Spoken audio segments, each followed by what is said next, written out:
Well, that guy's seen better days. Welcome to Flynndogg Woodwork. So today we're going to talk about something that's just a little bit different, and that's the featherboard. See, the featherboard is a necessity for every shop, and these things come in all different shapes and sizes. So we're going to take a look at a few that I've collected over the years and see if any of these might work for you. So the reason that I'm making this video today is because I just recently purchased another featherboard. And when I brought my featherboard home, I realized that I have 5 different types of featherboards. Why do I have so many featherboards? Well, that's because they always say you can never have too many featherboards.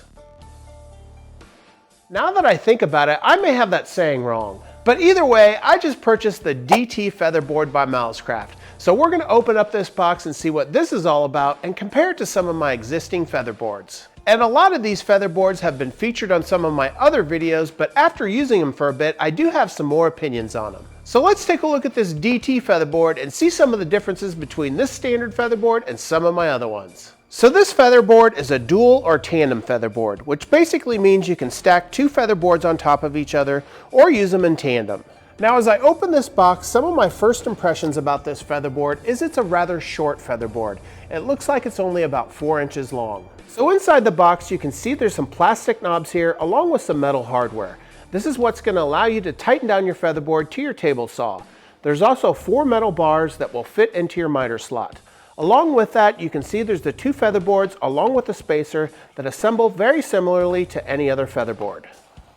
Now one thing that's nice about this Mousecraft featherboard that I haven't seen with other featherboards is it does come with 2 different metal bars that fit into different sized miter slots. It comes with a 3/4 inch as well as a 5/8 inch. For my table saw, I use a 3/4 inch miter bar, so that's the bar that I'm going to install with this featherboard. Now I'm only going to install one level to this featherboard so that we can compare it to some of my other featherboards. So if we take the featherboard and install it onto the table saw, you can see that the miter bar has a fairly loose grip.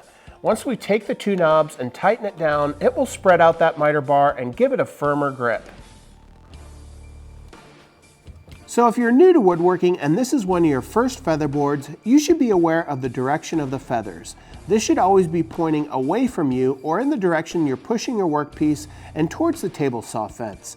It's these feathers that are going to give your workpiece support in case there's something like kickback on your table saw.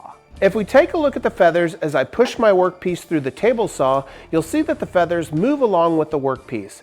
As more of these feathers come into contact with the workpiece, it becomes very difficult for this wood to be pushed back if there is something like kickback. Another important thing to think about when you're using a featherboard in conjunction with a table saw is you always want to have the featherboard before the table saw blade.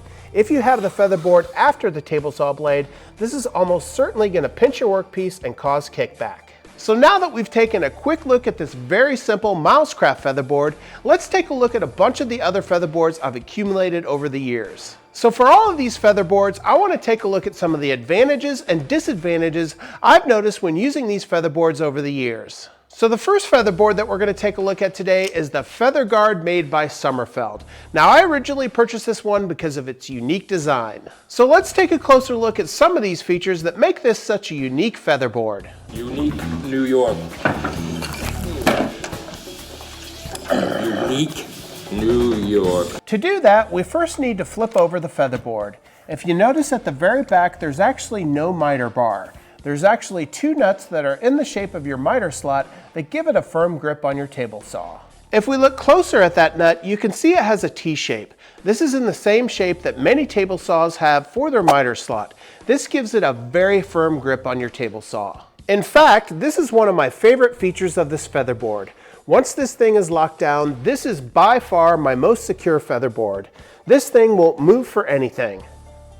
If we look at the top of the featherboard, you'll notice that there's no feathers. There's simply 3 notches cut into the featherboard that compress as you push your workpiece through. Another design feature that I like about this featherboard is once it's fully extended, it won't come into contact with your blade. This featherboard also has quite an extensive range of motion at 4.5 inches from one setting to the next. However, I do have some issues with this featherboard. This featherboard typically resides over at my router table. Let me show you why. Believe it or not, I don't like the fact that this doesn't have feathers. Although this is a unique design, once you push your workpiece through your table saw and it's fully compressed, you can pretty easily remove that wood. So even though that featherboard isn't going to move on you once you have it secured to your miter slot, this thing just doesn't give enough pressure to your workpiece as you're pushing it through your table saw.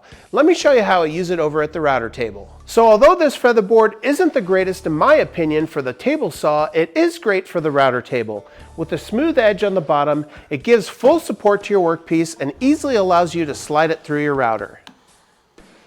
So if you're looking for secure pressure with some slide, the Summerfeld Featherboard is a perfect tool for that. Now that we've taken a look at the Summerfeld Featherboard, let's take a look at one of the most disappointing, most expensive featherboards I've ever purchased. So have you heard of Magswitch? Well, if you haven't, they're a super powerful magnet that basically have an on and off switch. In fact, I have a really powerful Magswitch that I've used for years as a stop block on my table saw.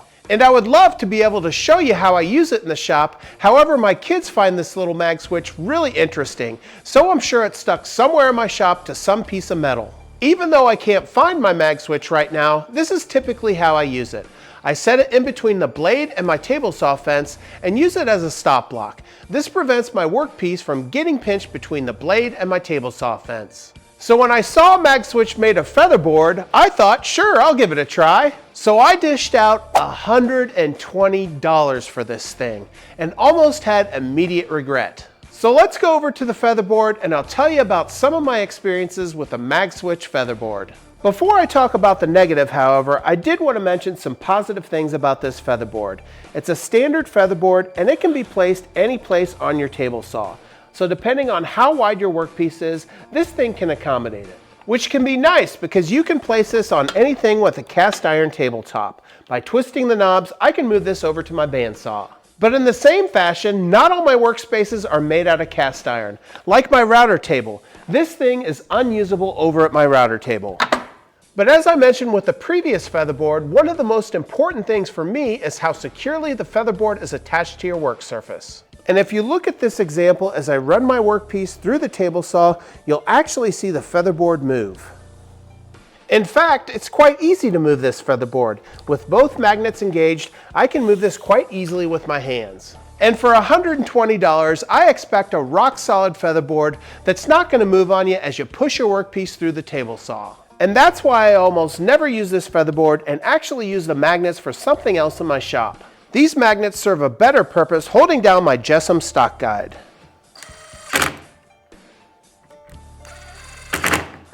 So now that we've taken a look at two featherboards that have fallen just a little bit short of serving their purpose in my shop, let's take a look at a featherboard that I use all the time. Now this next featherboard has gotten a lot of positive feedback on YouTube over the last year or so, and that's why I purchased it. And that's because this next featherboard, just like the previous two featherboards we've taken a look at, has a unique innovation that no other featherboard has. What's this innovation? Well, it's foam, hard foam. Let's take a look at this next featherboard. So this next featherboard is the Featherboard Pro made by Beau.